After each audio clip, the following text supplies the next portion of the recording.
बदल हा माणसाचा स्वाभाविक गुण असतो. चार्ल्स डार्विन यांचा उत्क्रांत वादाचा सिद्धांत तुम्ही नेहमीच वाचत असता, अभ्यास करत असता.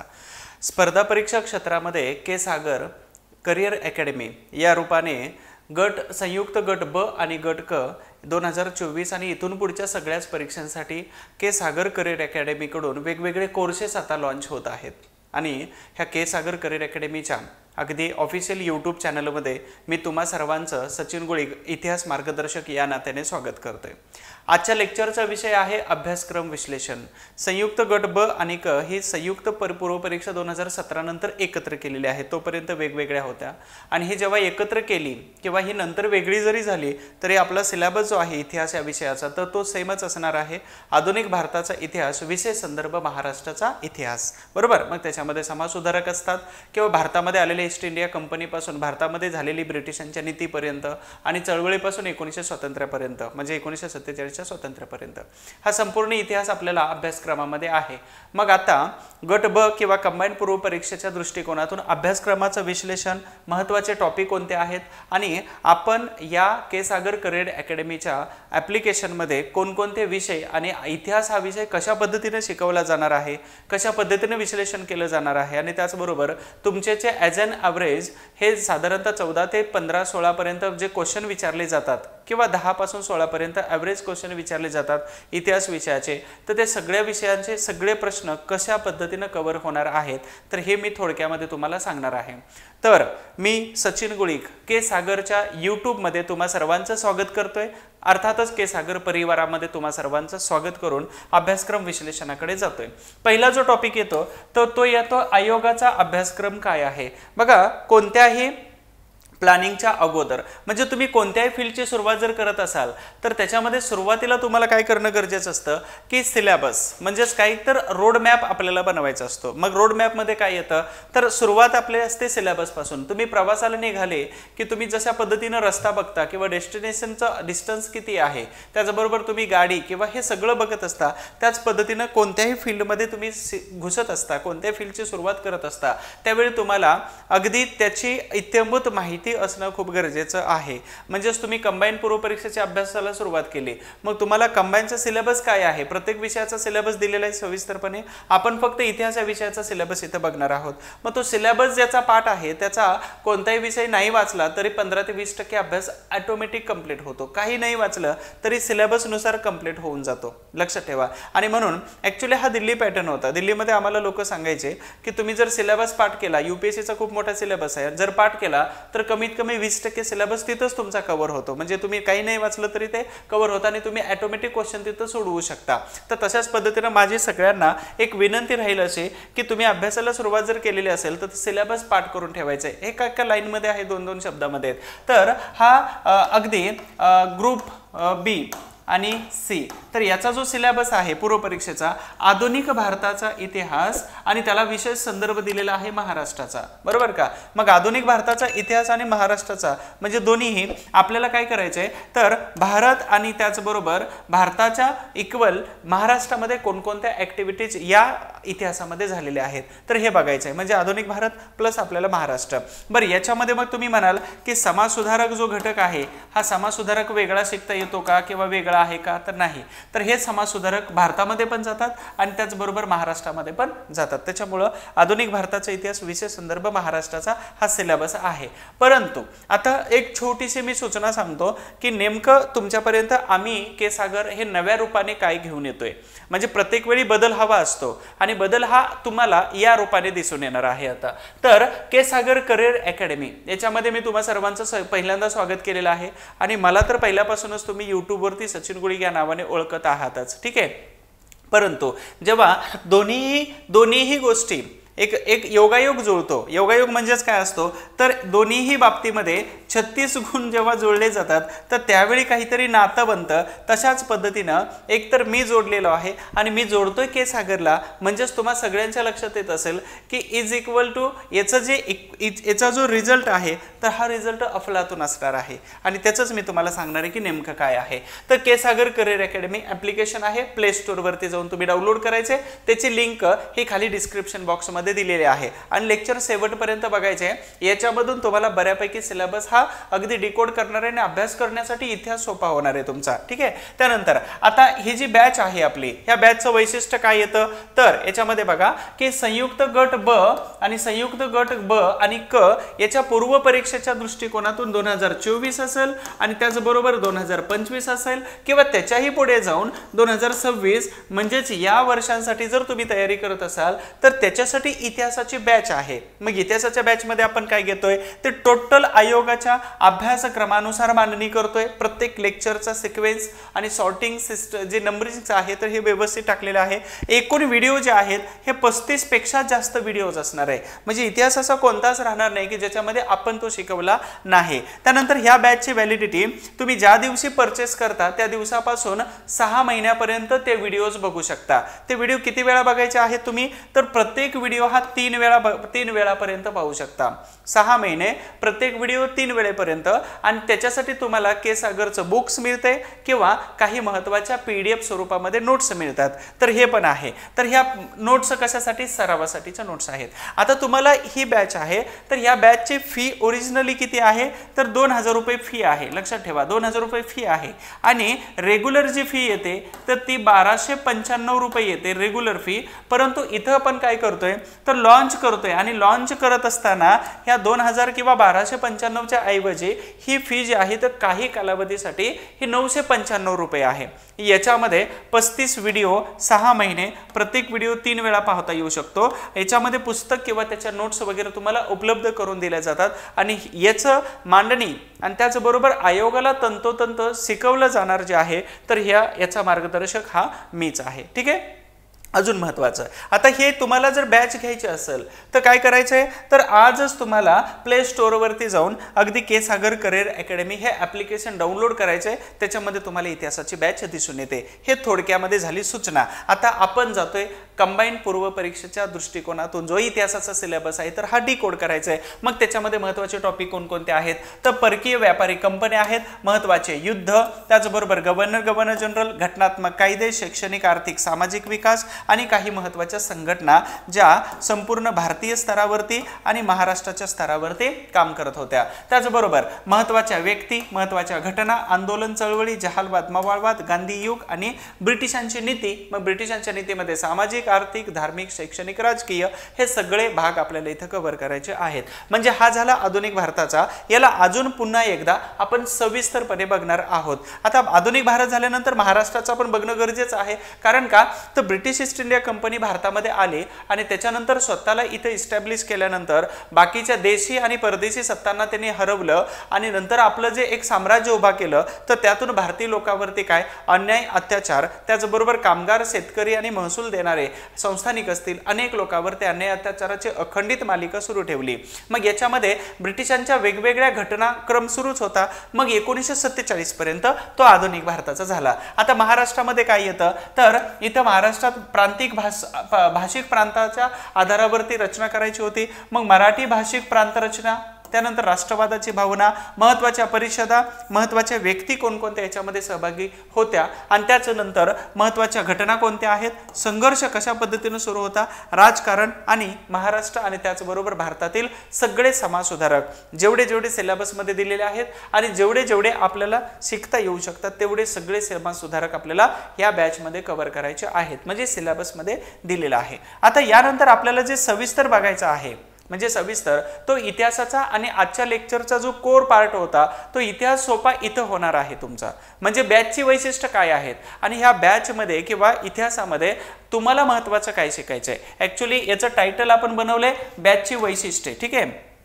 परंतु हे बॅचचे वैशिष्ट्य हे जरी टायटल असलं तर इतिहास सोपा करण्याचे हे काही महत्त्वाचे पॉइंट्स आहेत, याच्यावरती आपल्याला सविस्तरपणे चर्चा करायची आहे। मी थोडासा तुम्हाला तुमचा वेळ इथं घेणार आहे, परंतु इतिहासाची जी भीती असते किंवा इतिहासामध्ये अजून काय आहे, इतिहासामध्ये अजून काही शिकण्यासारखं आहे का, इतिहास काही स्किप करण्यासारखं आहे का, स्किप करायला पाहिजे का नको, इतिहास हा विषय मार्क देत नाही, इतिहास हा विषय खूप चांगले मार्क देतो, लक्षात राहत नाही, आठवणीत राहत नाही, हे सगळे जे तुमचे काही मिथ्स आहेत, हे सगळे जे काही तुमच्या काल्पनिक संकल्पना ज्या आहेत तर हे आपल्याला इथं मोडता येऊ शकतात। बघा सुरुवातीला काय झालं होतं, एक सिक्वेन्स ठेवायचं आहे 1 2 3 4, ठीक आहे, 1 2 3 4 11 12 पर्यंत. म्हणजेच अर्थातच 1 2 3 4 अशा पद्धतीने आपण जातो. तशाच पद्धतीने इतिहास जसा भारतामध्ये घडत आला तोच इतिहासाची मांडणी इथं केलेली आहे. मग तुम्हाला सोपी जाणार आहे. नंबर 1 चा आहे परकीय व्यापारी कंपन्या. कोण कोण आल्या होत्या?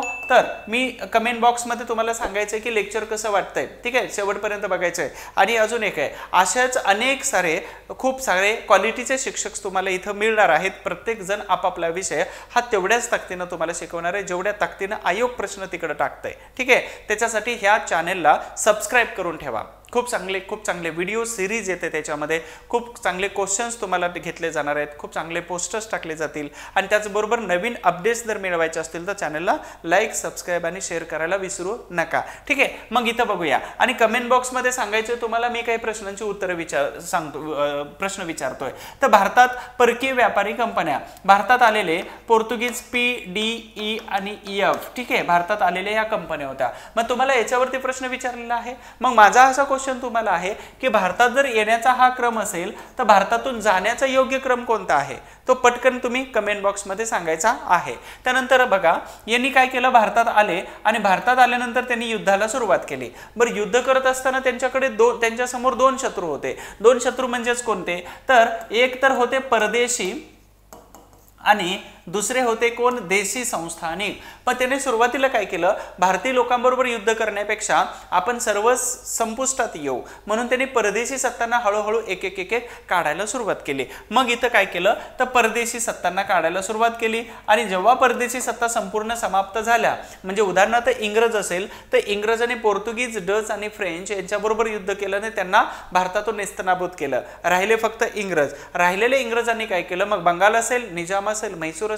मराठा आणि त्याचबरोबर सिख आणि सिंध इथपर्यंत सगळे जिंकत घेऊन गेले. म्हणजे देशी सत्तांबरोबर त्यांनी युद्धाला सुरुवात केली. मग हे खूपच महत्त्वाचं आहे. तुमच्या आयोगाकडून काही प्रश्न इथं विचारले जाण्याची शक्यता आहे. त्यानंतर बघा, आता जिंकलेला प्रदेश जो आहे तर याच्यावरती भ्रष्टाचार खूप होणार आहे. अनियंत्रित जर सत्ता भारतामध्ये स्थापन केली तर भारतामध्ये मग त्यांना पारतंत्र्यात असल्यासारखंच वाटणार आहे. म्हणून जिंकलेल्या प्रदेशावरती नियंत्रण ठेवायचं जर असेल तर त्यांनी काही व्यक्तींच्या अपॉइंटमेंट करायला सुरुवात केली. मग सुरुवातीला जे केलं होतं तर ते बंगालचे गव्हर्नर हे पद तयार केलं. बघूया, मग बंगालचे गव्हर्नर, आता इथं पद कोणकोणती तयार केली, बंगालचे गव्हर्नर पहिल्यांदा. पण जसा जसा राज्यकारभार किंवा जसा जसा सत्ता विस्तार होऊ लागला तर तसं त्यांनी काय केलं, नावं बदलायला सुरुवात केली, अधिकार दिले. मग पहिल्यांदा बंगालचा गव्हर्नर बनला, त्याच्यानंतर बंगालचा गव्हर्नर जनरल बनला. त्याच्यानंतर सत्ता विस्तार जास्त झाला तर भारताचा गव्हर्नर जनरल बनले. ठीक आहे, त्याच्यानंतर 1858चा भारतीय शासन कायदा आणि 1857 स्वातंत्र्याचे 1857चा उठाव झाला. याच्यानुसार हा भारताचा व्हाईसरॉय बनला. म्हणजेच काय, तर गव्हर्नर जनरल आणि व्हाईसरॉय हे पद वेगवेगळे आहेत. आयोग तुम्हाला विचारतं की पहिला गव्हर्नर जनरल कोण, भारताचा, बंगालचा पहिला गव्हर्नर कोण, भारताचा पहिला व्हाईसरॉय कोण, कोणत्या कायद्याने व्हाईसरॉय झाला, एवढे क्वेश्चन इथं तयार होतात. बरं, एवढं आलं. मग हे व्हाईसरॉय सुद्धा अनियंत्रित काम करत होते. मग त्यांच्यावर नियंत्रण ठेवलं पाहिजे ना कोणत्या तरी. मग नियंत्रण ठेवण्यासाठी काय आहे, कायदे केले पाहिजेत. मग कायदे आले. तर इथं कायदे जे आले होते तर 1773चा पहिला कायदा, त्याच्यानंतर इथं काही सनदी कायदे आले, काही परिषद कायदे आले, काही स्वातंत्र्याचे कायदे आले आणि तशा पद्धतीनं 1947 पर्यंत भारतीय स्वातंत्र्याच्या कायद्यापर्यंत 73 पासून 47 पर्यंतचा हा प्रवास आहे. आपल्याला डिटेल्समध्ये या लेक्चरमध्ये बघायचं आहे. याच्यानंतर भारतामध्ये त्यांचा महत्त्वाचा टप्पा कोणता असेल, तर महत्त्वाचं टार्गेट हे महसूल होतं. म्हणून भारतामध्ये जमीन महसुलाची व्यवस्था, भारतीय लोकांना थोडंसं शिक्षण दिलं पाहिजे, म्हणजे किमान लिहिता वाचता आणि झेरॉक्स काढता याव्यात, इथपर्यंत तरी शिक्षण दिलं पाहिजे. म्हणून त्यांनी काय केलं, तर भारतीय ब्रिटिशकालीन शिक्षण व्यवस्था त्यांनी डेव्हलप करायला सुरुवात केली. बरं, हे होत असताना त्यावेळी प्रचंड मोठे काही संकट येत होती. मग याच्यामध्ये ओला दुष्काळ आणि सुका दुष्काळ. तर याच्यामध्ये सुका दुष्काळ हा सर्वात जास्त होता. मग याच्यामध्ये भारतीय लोक किंवा भारतीय जमीन किंवा इथलं साम्राज्य खूप अफेक्टेड होत होतं. म्हणून त्यांनी काय करायला सुरुवात केली, तर दुष्काळ आयोग नेमले आणि दुष्काळ आयोगावरती अध्यक्षांच्या नेमणुका केल्या. मग याच्यामध्ये आपल्याला शिकायचे कोणत्या वर्षी दुष्काळ पडला होता, अध्यक्ष नेमके कोण होते, ठिकाणं कोणती होती की कोणत्या ठिकाणी हा दुष्काळ पडला होता, हे संपूर्ण डिटेल्स बघायचे. याच्या बाहेर तर प्रश्न जाणार नाही जेवढं शिकवलेलं आहे. त्यानंतर 1857च्या पूर्वीचे उठाव. आता पूर्वीचे उठाव जे आहेत तर काही शेतकरी, त्याच्याबरोबर काही आदिवासी आणि काही कामगार आणि त्याचबरोबर काही सैनिक यांच्याद्वारा हे उठाव वेगवेगळे झालेले होते, बरोबर का? म्हणजेच या लोकांनी आपल्या अस्तित्वासाठी अन्याय अत्याचाराच्या विरोधामध्ये आपलं बंड करायला सुरुवात केली, त्यालाच आपण 1857च्या पूर्वीचे उठाव म्हणतो. त्यानंतर पुढचा भाग आला 1857चा उठाव. या उठावाचं एक महत्त्वाचं कारण म्हणजेच काय होतं, तर अन्यायकारी इथं असणारी ब्रिटिशांची व्यवस्था जी होती याच्या विरोधामध्ये ह्या वेगवेगळ्या समुदायांनी, मग शेतकरी, कामगार, त्याचबरोबर सैनिक किंवा वेगवेगळ्या घटकांनी 1857च्या उठावाला अगदी अंजाम दिलेला होता. त्यानंतर पुढे जातोय आपण की एक संघटना निर्माण झाली पाहिजे. म्हणजे इंग्रजांना जर विरोध करायचा असेल तर आपण टप्प्याटप्प्याने आणि कुठेतरी कोणीतरी एका कोपऱ्यातून उठण्यापेक्षा अखिल भारतीय स्तरावरती एखादी संघटना बनली पाहिजे. म्हणून त्यांनी काय केलं, तर काँग्रेस पूर्व राजकीय संघटना इथं बनवायला सुरुवात केली. मग बनत गेल्या आणि त्याचा परिणाम काय झाला, तर 1885 मध्ये भारतीय राष्ट्रीय काँग्रेसची सुरुवात झाली. ठीक आहे. मग भारतीय राष्ट्रीय काँग्रेसची सुरुवात जी झाली तर तेव्हापासून अगदी राष्ट्रवादाची भावना निर्माण झाली. राष्ट्रवादाच्या भावनेमध्ये अगदी ब्रिटिश सरकारच्या विरोधामध्ये जहालवाद, मवाळवाद, गांधीवाद हे सगळे रुजायला सुरुवात झाली. त्याच्यानंतर आपण शेवटचं बघतोय कामगारांची चळवळ. कामगार आणि शेतकरी चळवळ ह्या खूप महत्त्वाच्या आहेत. त्याचबरोबर आदिवासी चळवळ सुद्धा महत्त्वाची आहे. कारण का, तर आदिवासींच्या मूळ जमिनी स्वतःच्या असताना सुद्धा इंग्रजांनी त्यांच्यामध्ये हस्तक्षेप केलेला होता आणि म्हणूनच इथं आदिवासींनी सुद्धा इंग्रज सरकारच्या विरोधामध्ये तुम्ही जे कायदे आणलेले आहेत, तुम्ही जो आमच्यावरती अन्याय करताय आणि आमचं जे मूळ आहे तर ह्या मूळ ढाच्याला तुम्ही अगदी हलवताय किंवा तो पाडून टाकण्याचा प्रयत्न करताय. आणि म्हणून इथं शेतकरी, त्याचबरोबर कामगार आणि आदिवासी ह्या लोकांनी चळवळीला सुरुवात केली. पुढे जातो जहालवाद, मवाळवाद. ऍक्च्युली 1885 मध्ये काँग्रेसची सुरुवात झाली होती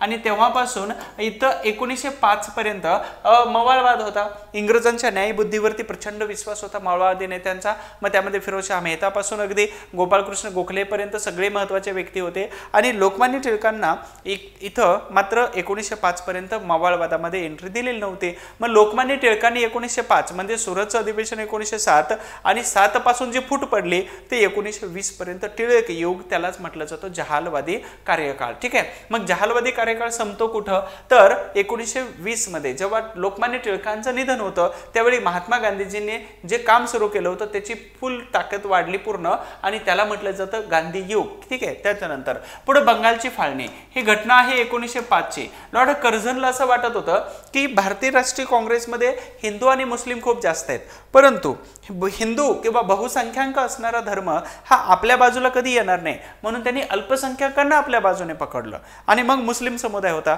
मग 1903 पासून बैठका सुरू होत्या की आम्ही तुमच्यासाठी काहीतरी स्पेशल देतो, आम्ही तुमच्यासाठी स्पेशल तरतुदी करतो, तुम्ही फक्त आमच्या बाजूने यायचंय आणि काँग्रेसमधून बाहेर निघायचंय. म्हणजेच काय, 1905 मध्ये त्यांनी काँग्रेसला फोडण्यासाठी मुस्लिम बहुल प्रदेश आणि हिंदू बहुल प्रदेशांचं विभाजन केलं. त्याला म्हटलं जातं बंगालची फाळणी. मग कोणी कॅन्सल केली, टीका कोणी केली, त्याच्याबरोबर संबंध कोणाकोणाचे खराब झाले, कोणत्या संघटनांची उत्पत्ती झाली, हे सगळं बघायचं आहे आपल्याला. त्याबरोबरच स्वदेशी आणि वंगभंग चळवळ हे साधारणतः 1911 पर्यंत सुरू असणारी ही महत्त्वाची चळवळ. 1905 ला जी सुरू झाली, ऍक्च्युली 1903 ला सुरू झालेली होती, परंतु 1905 ला ही फुल म्हणजे फॉर्म मध्ये आली आणि 1911 पर्यंत. त्यानंतर गांधी युग. गांधी युग 1920 पासून 1947 भारताला स्वातंत्र्य मिळेपर्यंत महात्मा गांधीजींनी अगदी देशातल्या वेगवेगळ्या कानाकोपऱ्यामध्ये आणि प्रत्येक खेड्यातून शहरापर्यंत आपली मुवमेंट राबवलेली होती. ऍक्च्युली महात्मा गांधीजी ऍक्टिव्ह कधी झाले होते, 1917 ला चंपारण्य आणि त्याच्यापासून 1947 ला अगदी 1947 ला म्हणजे भारत इकडे स्वातंत्र्य दिन साजरा करत असताना सुद्धा हे पश्चिम बंगालच्या नौखाली या ठिकाणी हिंदू आणि मुस्लिम यांच्या दंगली सोडवण्याचं काम महात्मा गांधीजी करत होते, शांतता प्रस्थापित करण्याचं काम गांधीजी करत होते. म्हणजेच 1920 पासून 47 पर्यंत, 17 ते 47 पर्यंत. स्वराज्य पार्टी म्हणजे गांधीजींनी 1922 ची जी असहकार चळवळ मागे घेतली त्यामध्ये क्रांतिकारकांचा त्यावरचा विश्वास उडाला. मग यामध्ये सर्वात महत्त्वाचे 2 व्यक्ती निघाले. एकाचं नाव होतं C.R. दास आणि दुसऱ्यांचं नाव होतं मोतीलाल नेहरू. आणि या दोघांनी काय केलं की गांधीजींपासून फारकत घेऊन आपल्याला इलेक्शन लढवून आतमध्ये जायचे आणि तिथं जाऊन विरोध करायचे किंवा आपल्या हक्काच्या गोष्टी मांडायच्या आहेत. या हिशोबाने त्यांनी काय केलं, विधिमंडळामध्ये इलेक्शन लढवणे आणि प्रवेश प्रवेश करण्यासाठी स्वराज्य पार्टीची स्थापना केली। मग याची स्थापना कधीची आहे तर 1 जानेवारी 1930। ठीक आहे, मग इथं 2 गट पडले होते, फेरवादी आणि नाफेरवादी। मग माझा ह्या विश्लेषणाच्याच व्हिडिओमध्ये तुम्हाला प्रश्न असा आहे की फेरवादी गटाचे नेते आणि नाफेरवादी गटाचे नेते कोण होते, हा खाली कमेंट बॉक्समध्ये सांगायचं आहे। आपण सिलेबस डिकोड करतोय, परंतु तुम्हाला पण थोडीशी चालना मिळावी याच्यासाठी आपण काय करतो, थोडंसं प्रश्न तुमच्यापर्यंत पोहोचवतोय। यानंतर सर्वात महत्त्वाचं की आता हे स्वराज्य पार्टी वगैरे झालं आणि भारतामध्ये आलेले कायदे म्हणजेच कोणते असतील तर वेगवेगळे कायदे शिकत आपण घोषणा वगैरे सगळ्या बघितलेल्या आहेत। मग आता बघतोय आपण काय तर संपूर्ण महाराष्ट्रामध्ये 1960च्या दरम्यानची ही गोष्ट आहे। ठीक आहे, परंतु त्याच्याही पूर्वी हे महाराष्ट्र संयुक्त महाराष्ट्राच्या चळवळीचं आलं, परंतु महाराष्ट्रामध्ये असणारे काही जिल्हे हे जिल्हे हैदराबादला जेव्हा जोडले तर हे 1947च्या स्वातंत्र्याच्या कायद्यानुसार जुनागड, जम्मू काश्मीर, हैदराबाद स्वतंत्र राहतो म्हटले, पण हैदराबादच्या त्या शासकांनी निजामाने मराठी लोकांवरती अन्याय अत्याचार केला, ज्याच्यामध्ये 8 जिल्हे गेले होते। मग या जिल्ह्यांना जर महाराष्ट्रामध्ये आणि जर स्वतंत्र पूर्ण हैदराबादला जर करायचं असेल तर हा संघर्ष किंवा हा मुक्ती संग्राम राबवला पाहिजे, म्हणून हैदराबाद आणि मराठवाडा मुक्ती संग्राम सुरू झाला साधारणतः 1948 घेऊ। ठीक आहे, 1948चा हा मराठवाडा मुक्ती संग्राम, म्हणजे 1947 नंतर स्वातंत्र्यानंतर सुद्धा यांनी स्वतंत्र राहण्याचं ठरवलं आणि मग त्याच्यामध्ये सुरू झाला होता हा संग्राम। मग ऑपरेशन पोलो वगैरे आणि 4 बाजूंनी पोलीस कारवाई आणि याच्यामध्ये मराठवाडा आणि हैदराबाद हे दोन्ही भारतामध्ये विलीन करून घेतलेले होते। मग याच्यामध्ये आपल्याला सरदार वल्लभभाई पटेल पोलादी पुरुष यांची पोलादी पॉवर आपल्याला समजून जाते की 550 पेक्षा जास्त संस्थानं 47 नंतर भारतामध्ये विलीन कशा पद्धतीने करून घेतले असतील, कोणकोणत्या पद्धतीचा अवलंब केला असेल आणि कोणत्या युक्त्या तिथं लढवल्या असतील आपल्याला अंदाज सुद्धा येत नाही। ठीक आहे, त्यानंतर इथं सुरू झालेली 1948 धार कमिशन नंतरची सुरुवात म्हणू आपण त्याला, कमिशन पहिला आहे ना म्हणून इथून सुरुवात, ते 1 मे 1960 पर्यंतचा सगळा संघर्ष। आता 1 मे 1960 इथं का म्हटलं होतं तर याच्यामध्ये 1 मे 1960 ला गुजरात आणि महाराष्ट्र 2 स्वतंत्र झाले आणि 2 स्वतंत्र राज्य, जसं भारत पाकिस्तान 14 आणि 15 तसे 1 मे ला इथं गुजरात आणि महाराष्ट्र 2 स्वतंत्र राज्य बनले। परंतु आता हे बनत असताना कोणत्या व्यक्तींनी कोणत्या संघटना स्थापन केल्या, अध्यक्ष कोणते होते, परिषदा कुठं भरल्या, त्याचबरोबर यांनी कोणती गाणी म्हटली का, कोणी शाहिरी म्हटली का, कोणी जनजागृती केली का, तर हे सगळे आपल्याला संयुक्त महाराष्ट्राच्या चळवळीमध्ये बघायला मिळतात। त्यानंतर सगळे समाजसुधारक, याच्यामध्ये मात्र विभाजन होते, एक तर भारतातील समाजसुधारक आणि दुसरे महाराष्ट्रातील समाजसुधारक। संपूर्ण महाराष्ट्रातील मला वाटतं महाराष्ट्रामध्ये सर्वात जास्त समाजसुधारक महाराष्ट्रात होऊन गेले होते, पण सुरुवात मात्र बंगालपासून झाली होती, राजा राममोहन रॉय यांच्यापासून। म्हणून आपल्याला भारत आणि महाराष्ट्र यामध्ये असणारे समाजसुधारक इथं शिकायचे आहेत। बरं, समाजसुधारकांनी काय केलं होतं, आपल्या विचारांना पंख आणि विचारांना प्रेरणा देण्यासाठी पंख लावले होते, आणि ते पंख म्हणजेच काय तर त्यांनी स्थापन केलेले समाज, सभा किंवा संघटना, याच्या माध्यमातून संपूर्ण भारतामध्ये, संपूर्ण महाराष्ट्रामध्ये या 2 विभाजित झालेल्या समाजसुधारकांच्या माध्यमातून आपले विचार आणि आचारांची जोड देऊन समाज सुधारण्याचा वसा आणि वारसा त्यांनी अगदी पुढे राबवत आलेला होता। म्हणूनच आज या समाजसुधारकांच्या वसा आणि वारसामुळे महाराष्ट्राला पुरोगामी महाराष्ट्र असं म्हटलं जातं, हे पण लक्षात ठेवायचं आहे। अशा पद्धतीनं संपूर्ण भारताचा इतिहास आणि महाराष्ट्राचा विशेष संदर्भ, मग त्याचा समाजसुधारक येतात, संयुक्त महाराष्ट्राची चळवळ येते आणि डिटेल्समध्ये, तर हे आपल्याला ह्या सिलेबसमध्ये बघायचं आहे। ऑलरेडी तुम्हाला इतिहास पूर्ण सोपा करून दिलेला आहे, तरी सुद्धा आपल्याला जी बॅच टाकलेली आहे तर त्या बॅच मध्ये तुम्हाला सगळ्यांना अशाच पद्धतीनं जो सिलेबस इथं दिलेला आहे हा सिलेबस पूर्णच्या पूर्ण सिलेबस यामध्ये तुम्हाला विशेष करून अगदी विश्लेषण करून सांगितला जातो। ऑफर फी आहे 995, ठीक आहे, आणि ह्या ऑफरचा कालावधी खूपच कमी असेल, त्याच्यामुळे तुम्हाला ही इतिहास या विषयाची अगदी गट ब आणि गट क ची 2024 साठीची जी महत्त्वाची बॅच आहे की ज्याच्यामध्ये साधारणतः 35 पेक्षा जास्त व्हिडिओ आहेत, 6 महिन्यापर्यंत बघू शकता, 3 वेळा तुम्ही प्रत्येक व्हिडिओ बघू शकता। सरावासाठी बुक्स किंवा काही पीडीएफ्स असतील तर त्या तुम्हाला पुरवल्या जाणार आहेत नक्कीच, आणि याच्यासाठी मात्र के सागर करियर अकॅडमी हे ॲप्लिकेशन डाउनलोड करायचं आहे। बाकी वैशिष्ट्य तुम्हाला ऑलरेडी सांगितलेलं आहे, डिजिटल बोर्डवरती असणार आहे, संपूर्ण सिलेबस कव्हर केला जाणार आहे, आणि त्याचबरोबर अजून काही बोनस अजून देता येतं का के सागर टीम कडून, हे तुमच्यासाठी सदैव दिलं जाणार आहे। फक्त तुम्ही कमी पडायचं नाही, सदैव के सागर आणि त्यांची एक्सपर्ट टीम हे तुमच्या सोबत असणार आहे. म्हणजे इथं शिक्षक जर 2 पावलं चालायला तयार असतील, तुमच्यासाठी प्रयत्न करायला तयार असतील, तर तुम्ही 4 पावलं चालण्यासाठी तयार असायला पाहिजे. आणि नेहमी लक्षात ठेवा की तुम्ही जे आहात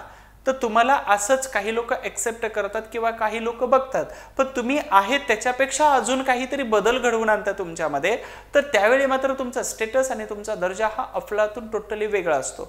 आणि हा दर्जा बदलण्यासाठी म्हणजे जे सिंपल आहे की तुमच्या सहीला ऑटोग्राफमध्ये जर बदलायचं असेल तर तुम्ही ध्येय आणि चिकाटी आणि प्रामाणिकपणे जबरदस्त प्रयत्न केले पाहिजेत. ह्या प्रयत्नामध्ये के सागर हे तुमच्या सोबत सदैव असणार आहे. ठीक आहे, स्टडीचा प्लॅन आपण थोडासा डिस्कस करतो याच व्हिडिओ मध्ये. बघा, पाठ्यपुस्तकं सुरुवातीला तुम्ही वाचलेले असतीलच, जे IMP आहेत तेवढे. त्याच्यानंतर तुम्ही त्याच्या नोट्स काढल्या असतीलच ऑलरेडी. जर कोणी काढलेले असतील तर त्याच्यावरती काम करा आणि समजून घ्या. शक्यतो वाचत असताना लिहिण्याचा प्रयत्न करा बाजूला. आणि अजून एक आहे की दिवसभरामध्ये म्हणजे तुम्ही डेली रुटीनमध्ये जेवढं काही वाचताय तर त्याला संध्याकाळी एका बाजूला लिहिण्याचा प्रयत्न करा. कुठेतरी 1-2 पेजेस भरवण्याचा प्रयत्न करा.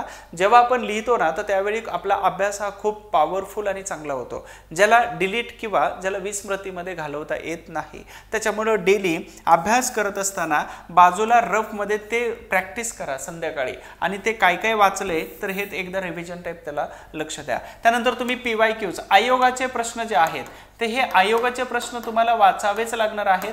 त्याच्याशिवाय तुम्हाला पुढचा रस्ता सापडणार नाही, अंदाजाने पाय कसा ठेवायचा आहे. त्यानंतर संदर्भ ग्रंथ खूप महत्त्वाचे आहेत, वाचलेच पाहिजेत. त्यानंतर MCQs म्हणजे तयारी केलीच पाहिजे.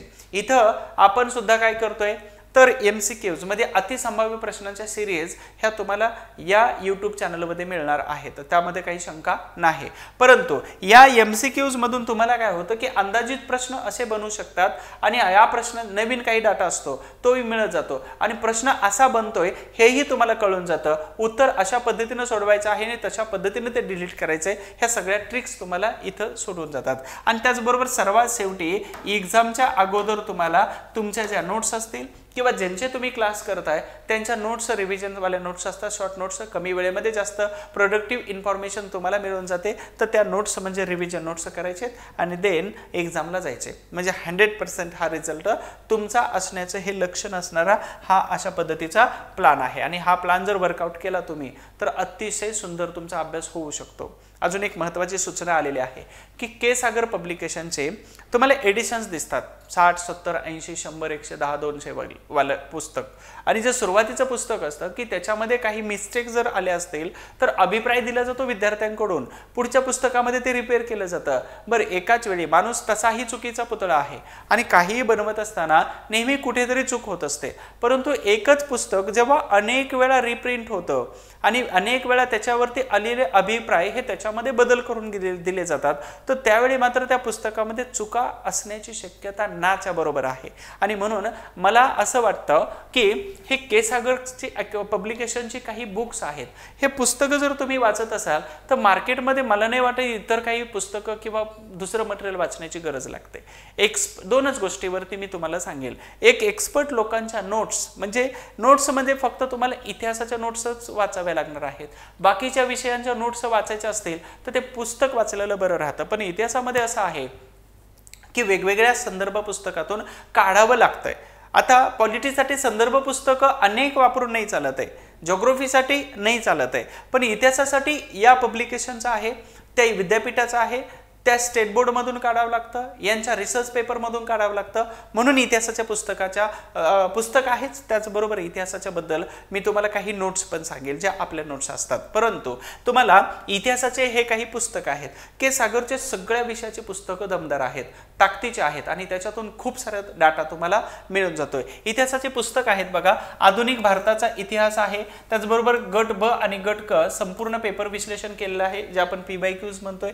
इंडिया सिन्स इंडिपेंडन्स दिलेला आहे, मध्ययुगीन भारत आहे, मध्ययुगीन भारताचा इतिहास खंड पहिला दिलेला आहे.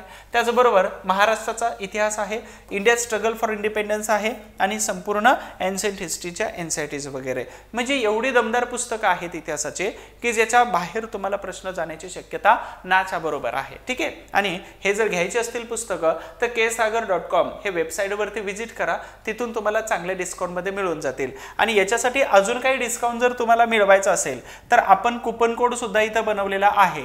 मग इथं माझा कुपन कोड तुम्ही यूज केला तरी चालेल. ठीक आहे, चांगले पुस्तकं आहेत आणि तुम्हाला इथं डिस्काउंट मिळू शकतो. History for all. ठीक आहे, हा कुपन कोड टाका, त्याच्यामध्ये तुम्हाला बऱ्यापैकी डिस्काउंट मिळून जाईल आणि मग तुमचे पैसे वाचले तर चांगली गोष्ट इतिहासाच्या नावाखाली. ठीक आहे, हिस्ट्री फॉर ऑल. अशा पद्धतीनं इतिहासाचे प्रश्न जाता जाता अजून एक ट्रिक सांगून जातो की इतिहासाचे सगळेच प्रश्न कव्हर कुठे होतात.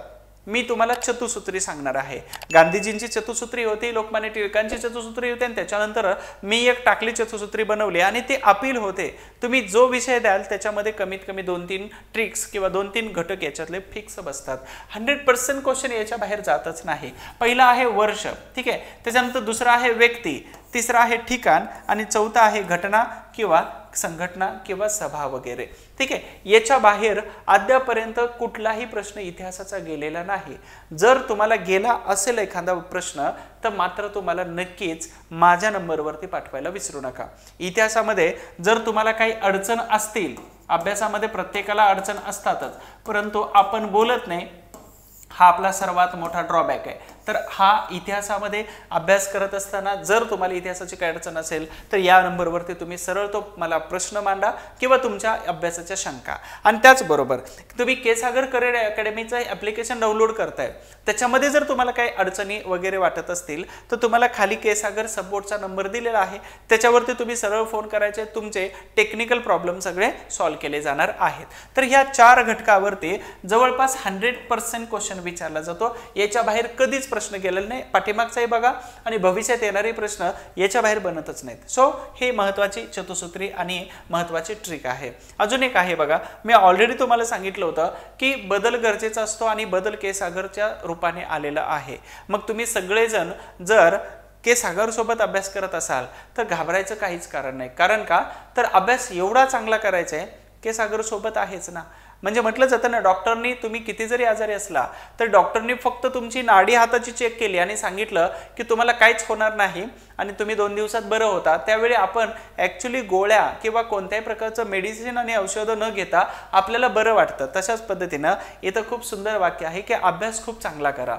अभ्यास एवढा चांगला करा, खूपच चांगला करा. कारण का, तर के सागर सोबत आहेच तुमच्या आणि के सागर सोबत आहे म्हणजे के सागरने जोडलेली जी माणसं आहेत ही माणसं क्वालिटीची आहेत आणि हे माणसं तुम्हाला मात्र तुमचा हात जोपर्यंत अधिकारी होत नाही तोपर्यंत सोडणार नाहीत. म्हणजे फक्त सोबत राहायचंय. के सागर सोबत आहे तर तुम्ही एक के सागर परिवाराचे भाग होत आहे आणि त्याचबरोबर अगदी सोबत आहे ना तर तुमच्या पोस्ट मिळेपर्यंत तुम्हाला सोडणार नाहीत. प्रत्येक वेळी तुमच्याकडून काही ना काही करून घेतलं जाणार आहे आणि त्याचबरोबर तुम्हालाही करायला सांगितलं जाणार आहे की अशा पद्धतीनं करा. म्हणून तुम्हाला सपोर्टचा नंबर आणि माझाही नंबर दिलेला आहेच. ठीक आहे, अशा पद्धतीनं अभ्यासातील काही अडचणी असतील तर हा नंबर सेव्ह करून ठेवा आणि त्याचबरोबर के सागरचाही नंबर सेव्ह करायचा आहे. नेहमी अभ्यास करत असताना तुमचा मूड हा हॅपी आणि तुमची तब्येत ही हेल्दीच असायला पाहिजे आणि त्याच्यासाठी के सागर त्याचबरोबर मार्गदर्शक या नात्याने माझ्याकडून आणि के सागर या सगळ्यांकडून तुम्हा सगळ्यांना तब्येतीसाठी, तुम्ही हॅपी राहण्यासाठी, सर्वात महत्त्वाचं तुमचा अभ्यास परिपूर्ण आणि चांगला क्वालिटीचा होण्यासाठी आणि त्याच्याही पुढे जाऊन पुढच्या परीक्षेमध्ये यश मिळावं आणि अधिकारी व्हावं याच्यासाठी आम्हा सगळ्यांकडून तुम्हाला खूप खूप शुभेच्छा असतील. फक्त सक्सेस हे तुमची वाट पाहते आणि तुम्ही मात्र कमी पडू नका. एवढे अफलातून प्रयत्न करा की एक आदर्श अधिकारी झाला पाहिजे. एवढंच नाही तर हजारो लोकांनी सांगितलं पाहिजे की अभ्यास जर करायचा असेल तर याच्यासारखा अभ्यास करायचा आहे तुला. ठीक आहे, तुमच्या अभ्यासासाठी आणि अधिकारी होण्यासाठी खूप खूप शुभेच्छा. Thank you so much. Wish you all the best. आणि त्याचबरोबर काही महत्त्वाचे दिलेलं आहे तर ह्या सगळ्या के सागरच्या प्लॅटफॉर्मला तुम्ही फॉलो करायला विसरू नका. तुम्हाला लेक्चर कसं वाटलं हे मात्र खाली कमेंट बॉक्समध्ये सांगा. लाईक करा, जाताना कमेंट करायला मात्र नक्कीच विसरायचं नाही. ठीक आहे, thank you so much and wish all the best.